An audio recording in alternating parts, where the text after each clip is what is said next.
Assalamualaikum warahmatullahi wabarakatuh. Selamat siang dan salam sejahtera untuk kita semua. Perkenalkan, nama saya Muhammad Rian Ramadan dari jurusan Pendidikan Elektro angkatan 2024 Fakultas Teknik Universitas Negeri Makassar. Dalam video kali ini saya akan membahas tentang makalah yang telah saya buat. Sebelumnya, saya ingin berterima kasih kepada Bapak dosen Abdul Halik karena telah membimbing saya dalam pembuatan makalah ini.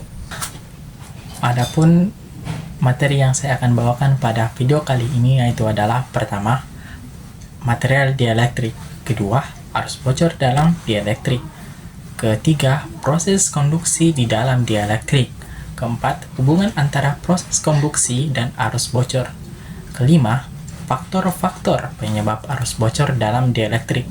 Nah, yang terakhir, dampak arus bocor. Sebelum memasuki inti video pada kali ini, saya akan menjelaskan tentang latar belakang makalah ini. Nah, dielektrik merupakan material isolator yang dirancang untuk mencegah aliran arus listrik. Namun, dalam kondisi tertentu, dielektrik dapat mengalami kerusakan atau perubahan sifat, sehingga memungkinkan adanya arus listrik yang dikenal sebagai arus bocor. Nah, arus bocor yang terjadi pada dielektrik ini dapat menyebabkan penurunan efisiensi sistem listrik, mempercepat degradasi material, dan berpotensi menyebabkan kegagalan fungsi perangkat elektronik. Nah, proses konduksi di dalam dielektrik sendiri dapat dipengaruhi oleh fenomena fisika seperti polaritas molekul, pembentukan jalur konduktif melalui ionisasi, serta efek mekanis dari medan listrik yang sangat kuat. Baik, pertama kita akan masuk ke materi intinya. Pertama, arus bocor dalam dielektrik. Nah, dalam konteks dielektrik sendiri, arus bocor biasanya merupakan hasil dari pergerakan elektron atau ion yang disebabkan oleh tegangan tinggi atau faktor lingkungan seperti suhu dan kelembapan. Nah, arus bocor dapat menimbulkan kerugian energi, degradasi material isolasi, hingga kegagalan komponen listrik yang dapat berujung pada korsleting atau kebakaran. Oke, materi kedua adalah proses konduksi dalam dielektrik.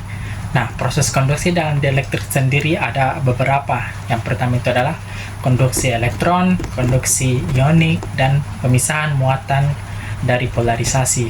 Nah, ada juga nih faktor-faktor yang mempengaruhi proses konduksi dalam dielektrik, yaitu suhu, kelembapan, dan tegangan. Baik, kita akan masuk ke materi yang ketiga, yaitu adalah hubungan antara proses konduksi dan arus bocor. Nah, dalam material dielektrik, proses konduksi terjadi karena adanya partikel bermuatan, yaitu ion ataupun elektron, yang bergerak di dalam material. Nah, jadi ketika bahan dielektrik terekspos pada medan listrik atau tegangan tinggi, partikel-partikel ini dapat menghasilkan arus listrik yang tak diinginkan, dan kita bisa sebut sebagai arus bocor. Nah, kita akan selanjutnya ke materi yang keempat, yaitu berjudul faktor-faktor penyebab arus bocor dalam dielektrik. Nah, beberapa faktor yang memengaruhi besarnya arus bocor akibat konduksi dalam dielektrik adalah: pertama, konduksi bahan dielektrik, kedua, tegangan yang ditetapkan, dan ketiga, temperatur, dan yang paling terakhir adalah kerusakan pada elektron. Nah, untuk materi selanjutnya itu adalah dampak arus bocor. Nah, terjadinya arus bocor memiliki dampak buruk terhadap sistem kelistrikan. Nah, apa itu dampaknya? Pertama adalah efisien yang menurun, kedua, peningkatan suhu, dan yang paling terakhir adalah kegagalan sistem. Nah, untuk materi yang terakhir yaitu adalah materi dielektrik. Nah, materi dielektrik ini adalah bahan yang memiliki resistivitas tinggi dan digunakan untuk menghambat aliran arus listrik. Nah, bahan umumnya digunakan sebagai isolator dalam perangkat elektronik dan sistem kelistrikan. Nah, contohnya bahan dielektrik ini seperti kertas, plastik, keramik, dan kaca. Nah, pada kondisi ideal, dielektrik tidak memungkinkan adanya arus listrik yang mengalir di dalamnya. Namun, dalam kenyataannya, dielektrik sering mengalami sedikit aliran arus yang disebut sebagai arus bocor. Ini terjadi dikarenakan berbagai faktor termasuk proses konduksi tersendiri. Baik, kesimpulan materi pada video kali ini yaitu adalah arus bocor pada material dieelektrik terjadi akibat cacat struktur atau medan listrik tinggi.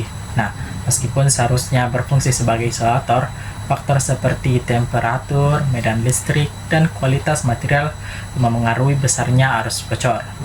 Dan pemahaman karakteristik dieelektrik penting untuk mengoptimalkan penggunaannya dan mencegah kerusakan pada sistem kelistrikan. Nah, mungkin itu tadi kesimpulan pada materi yang saya bawakan pada video kali ini. Baik, itu adalah materi yang saya bawakan pada video kali ini dengan judul materi memahami terjadinya arus bocor sebagai akibat adanya proses konduksi di dalam dieelektrik. Dengan ini saya mengundurkan diri. Wassalamualaikum warahmatullahi wabarakatuh.